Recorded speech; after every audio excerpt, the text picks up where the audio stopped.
ఇది 15/11/2024 కేంద్ర మంత్రి నిర్మలా సీతారామన్ గారికి లేఖ రాశారు. మేము ఇట్లా ప్రాజెక్ట్ కట్టుకుంటున్నాం, మేము 80,112 కోట్లతో ఈ ప్రాజెక్ట్ కడుతున్నాం, దీనికి డబ్బులు ఇవ్వండి, కేంద్ర ప్రభుత్వం బడ్జెట్లో నిధులు పెట్టండి అని ఆంధ్రప్రదేశ్ ముఖ్యమంత్రి గారు 15/11/2024 నవంబర్ 2024లో ప్రాజెక్టు రూపకల్పన అయిపోయింది. పైసల కోసం ఢిల్లీకి ఉత్తరాలు రాస్తుండే చంద్రబాబు నాయుడు గారు. ఇది 15/11/2024. ఇంకో ఉత్తరం రాసిండు 31 డిసెంబర్ 2024. నిర్మలా సీతారామన్ గారికి రాశారు. ఏమని? గోదావరి టు కృష్ణా రివర్కు 13,511 కోట్లు, కృష్ణా రివర్ నుంచి బొల్లంపల్లి రిజర్వాయర్కు 28,560 కోట్లు, బొల్లంపల్లి రిజర్వాయర్ నుంచి బంకచెర్ల హెడ్ రెగ్యులేటర్కు 38,041 కోట్లు, మొత్తం కలిపి 80,112 కోట్ల రూపాయలు ఖర్చు అవుతుంది. మాకు financial assistance river linking project కింద ఇవ్వండి అని చంద్రబాబు నాయుడు గారు 2 ఉత్తరాలు నిర్మలా సీతారామన్ గారికి రాశారు.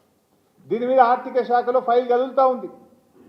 నిర్మలా సీతారామన్ గారు ఏడీబీ నుంచి, ఏషియన్ డెవలప్మెంట్ బ్యాంక్ నుంచి 40,000 కోట్లు ఇప్పిస్తామని ఆంధ్రప్రదేశ్కు మాట ఇచ్చారు. ఏషియన్ డెవలప్మెంట్ బ్యాంకు కూడా వీళ్ళు ప్రతిపాదనలు పంపించి ఆంధ్రప్రదేశ్ 40,000 కోట్లు తెచ్చుకొని గోదావరి బంకచెర్ల ప్రాజెక్టు ముందుకు తీసుకొని పోతా ఉంది. మరి ఇప్పటిదాకా ఈ రాష్ట్ర ప్రభుత్వం మరి నిద్రపోతుందా? సోయి లేదా?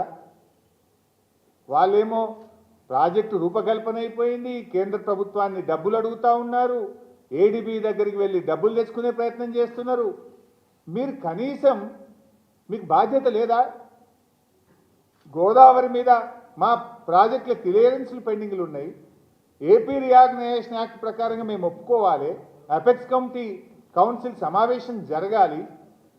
ఇవేవి జరగకుండానే వాళ్ళు అట్లా ప్రాజెక్ట్ చేస్తూ ఉంటే ఈ రాష్ట్ర ప్రభుత్వానికి కనీసం ఒక ఉత్తరం రాసి ముఖ్యమంత్రి స్వయంగా వెళ్ళి నిర్మలా సీతారామన్ గారిని కలిసి, కేంద్ర వాటర్ రిసోర్స్ మినిస్టర్ని కలిసి, ప్రధానమంత్రిని కలిసి ఈ ప్రాజెక్ట్ ఆపాలని చెప్పాల్సిన సోయి ముఖ్యమంత్రి గారికి లేదా అని నేను అడుగుతా ఉన్నా. ఒకవేళ కాదంటే ఆల్ పార్టీని తీసుకొని పోండి, మేమందరం వస్తాం. తెలంగాణ ఉద్యమం జరిగిందే నీళ్ళ కోసం.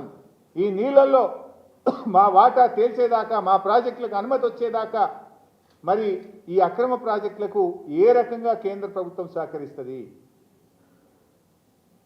మరి ఏం చేస్తుంది రాష్ట్ర ప్రభుత్వం? నేను అడుగుతా ఉన్నా. ఎందుకంటే ఇది లైఫ్ అండ్ డెత్. ఒకసారి ప్రాజెక్ట్ కట్టిన తర్వాత మళ్ళీ మనం ఇబ్బంది పడడం తప్ప రేపు తరతరాలు నష్టపోతాయి, ఈ రాష్ట్రం నష్టపోతుంది. ఎన్నో త్యాగాల మీద తెచ్చుకున్న ఈ తెలంగాణ నీళ్ళలో నష్టపోతే బీఆర్ఎస్ పార్టీ సహించదు.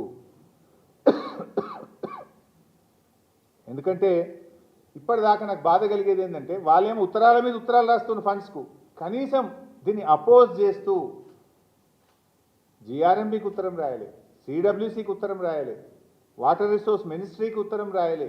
నా ఆఫీసర్లు రాయరు, నా మంత్రి రాయడు, నా ముఖ్యమంత్రి రాయడు. ఏం చేస్తున్నట్టు? ఒక ఆయనను అడ్వైజర్ పెట్టుకున్నారు, ఇంకా ఆదిత్యనాథ్ దాస్ గారు. మరి అడ్వైజర్లు ఏం చేస్తున్నట్టు?